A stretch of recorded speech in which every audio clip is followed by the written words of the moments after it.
अहमदनगर शहरातील श्री मार्कंडेय मंदिर देवस्थान आणि पद्मशाली ज्ञाती समाज या दोन्ही ट्रस्टच्या माध्यमातून बेकायदा व्यक्तींकडून पद्मशाली समाजाची दिशाभूल करून मंदिराचे जीर्णोद्धार आणि भूमिपूजन तसेच बेकायदा आर्थिक व्यवहार केल्याचा आरोप करत या गोष्टीच्या विरोधात शरद लिंगप्पा कॅदर यांनी हरकत घेतली असून त्याच्या विरोधात त्यांनी आज जिल्हाधिकारी कार्यालयासमोर उपोषण सुरू केलं होतं।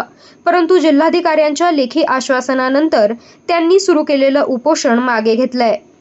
मार्कंडे मंदिर याबाबत जे बेकायदेशीर कामं चालू झालेले 8, 9, 10 त्यांनी जो कार्यक्रम नियोजित केलेला आहे त्याला आमचा तीव्र विरोध आहे।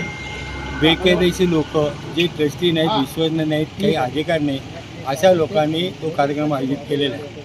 या संदर्भात गेल्या दीड महिन्यापासून कलेक्टर, निवासी उपजिल्हाधिकारी, SP साहेब जिथं प्रशासन आलं तिथे ते आम्ही अर्ज दिलेले आहेत आणि या बाबतीत आम्ही त्यांना वेळेवर पत्र देऊन आम्ही तिथे बंदोबस्तसुद्धा मागितलेला होता। अशा परिस्थितीत जी काही माहिती दिली कायदेशीर बाबीची पूर्तता आम्ही करत आहोत। परंतु आज रोजी मी या उपोषणाला आम्ही सर्वजण बसलो।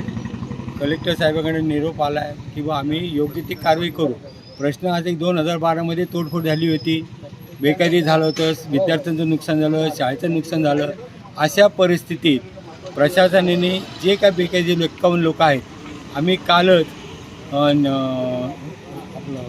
चारिटी कमिशनरकडे एक केस दाखल केलेले, 53 लोकांना नोटिसा लागलेल्या आहेत, पाठवलेले, ती उद्या तारीख पडलेली आहे। कायदेशीर बाबी पूर्तता करत असताना याची उपोषणाची गरज भासली म्हणून मी आज उपोषणाला बसलो।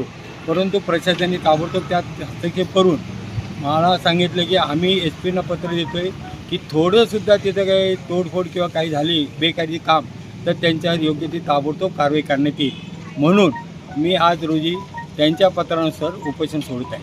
धन्यवाद।